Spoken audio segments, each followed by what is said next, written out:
مرحبا بكم حبايبي، اسعد الله اوقاتكم بكل خير. شو اخباركم؟ ان شاء الله طيبين، ربي يحفظكم ويسعدكم دنيا واخره. قولوا امين. عاد اليوم طلعتكم من الثلاجه، ما ادري من وين، المره الجايه اطلع لكم من وين. طيب حبايب قلبي، توني صحيت من النوم واول حاجه راح نسويه خلونا نروح نفطر، بس مو اي فطور، راح نفطر فقط ب5 دراهم. يعني خلينا نشوف اليوم وش راح نقدر نشتري ب5 دراهم. فيلا ليتس جو. لا حول ولا قوه.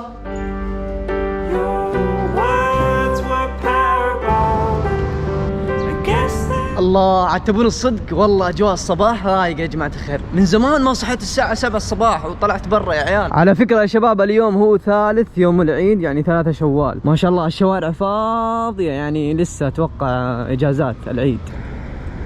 والله يا جماعه الخير، احلى شيء سويته اني شريت نظاره. يا اخي كذا مرتاح. انا عندي نظاره بس انكسر، عرفتوا، وغالي، عرفتوا كيف، فما اشتريت مره ثانيه. بس كويس انه شرينا، والله كذا الامور طيبه اهم شيء. طبعا حباب قلبي هناك المطعم راح نروح نفطر. طيب حباب قلبي، بقول لكم معلومه على السريع. تدرون هنا في الامارات ترى ما يقولون فطور، يقولون ريوق، اتريق، يعني اروح افطر. وصلنا المطعم شباب طلبت من عندهم فطور، لقينا فطور ب5 دراهم، فخلينا نجرب ونشوف اليوم.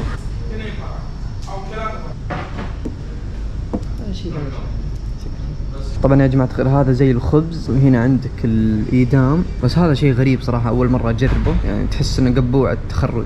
المهم خلونا نقوله بالعافية علينا.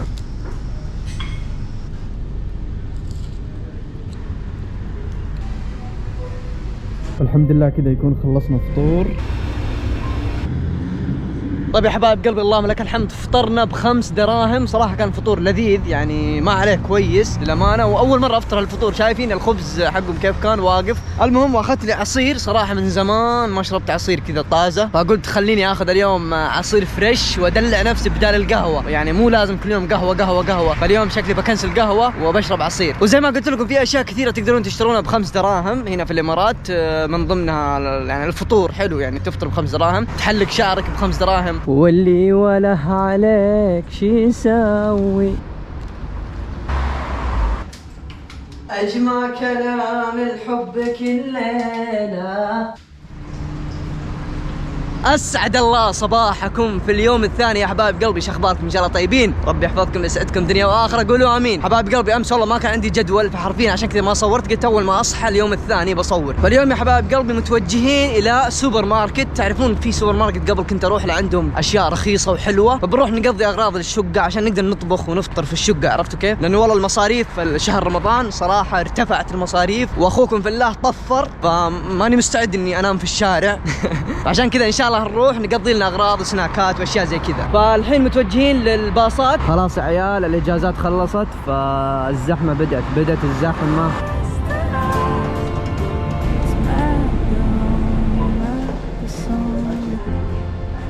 جيت هنا يا عيال بعبي الرصيد. والله يا عيال اليوم زحمه بشكل مو طبيعي. بعدين اذا ما عبيت البطاقه ما يمديك تطلع على القطار او تستخدم الباصات، لازم تعبي البطاقه كل بين فتره.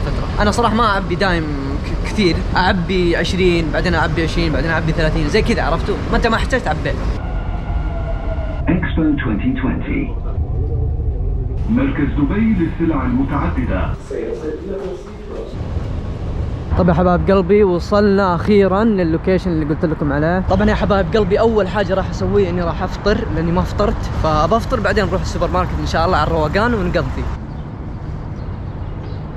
طبعا في ناس اكيد يتذكروني دايم كنت اجي هنا اللوكيشن هذا، المكان هذا اقصد. يا الله والله المكان هذا ذكرني يا جماعه الخير بايام المعهد، كنت دايم اجي هنا نفطر ونقضي. والله ايام، يمكن ترى ارجع للمعهد بعد شهر، ما ادري، يمكن على حسب. اكيد كلكم تتذكرون هذا كان طريق المعهد، هذا السوبر ماركت. يلا خلونا نخش السوبر ماركت وناخذ الفطور. طبعا يا حبايب قلبي الماركت عندهم وجبات او فطور جاهز، بس بناخذ الفطور بيسخن لنا وبالعافيه علينا. طبعا زي ما انتم شايفين هنا عندهم اشياء جاهزه، فبناخذ اي شيء من هنا بالعافيه علينا. طيب يا حبايب قلبي زي ما انتم شايفين اخذنا الفطور، الحين بنروح ناخذ لنا مكان كذا رايق ونجلس فيه ونفطر ان شاء الله. فيلا خلونا ندور كذا مكان فيه ظل. درجة الحرارة اليوم يا جماعة الخير 30، والله الرطوبة والحر رجع.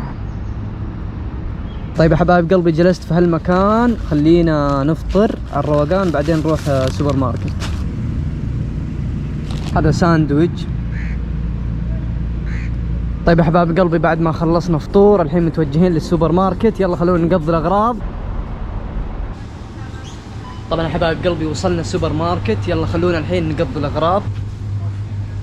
تدرون شباب ايش احلى شيء هنا؟ الاسعار مره حلوه، يعني ما هو غالي ولا هو رخيص، وسط. فمره حلو انك تجي تقضي اغراضك حق اسبوع وترتاح تريح راسك. طبعا يا حبايب قلبي كذا يكون قضينا الاغراض الاساسيه. يا اخي احلى شيء انك هنا تيجي تقضي اغراضك كلها، اخر شيء يطلع لك الحساب 50 ريال.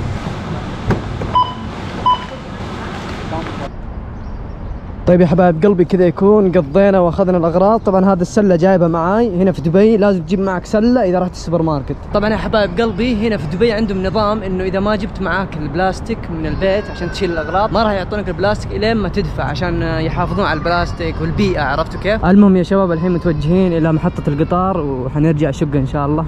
طيب يا حبايب قلبي كذا يكون قضينا الاغراض وخلصنا، والحين خلينا نروح نرجع الشقه ان شاء الله. حراره يا ابوي. سنتر بوينت. الأخيرة لهذا القطار هي شوغان ريلتي. The final destination of this train is يرجى من الركاب المتجهين.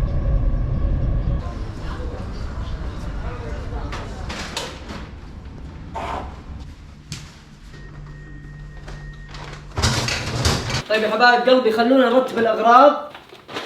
أغراض الثلاجة نحطها في الثلاجة. باقي يا حبايب قلبي نسيت اجيب طبق بيض، فان شاء الله بكره او الصباح اليوم نشتري طبق بيض باذن الله.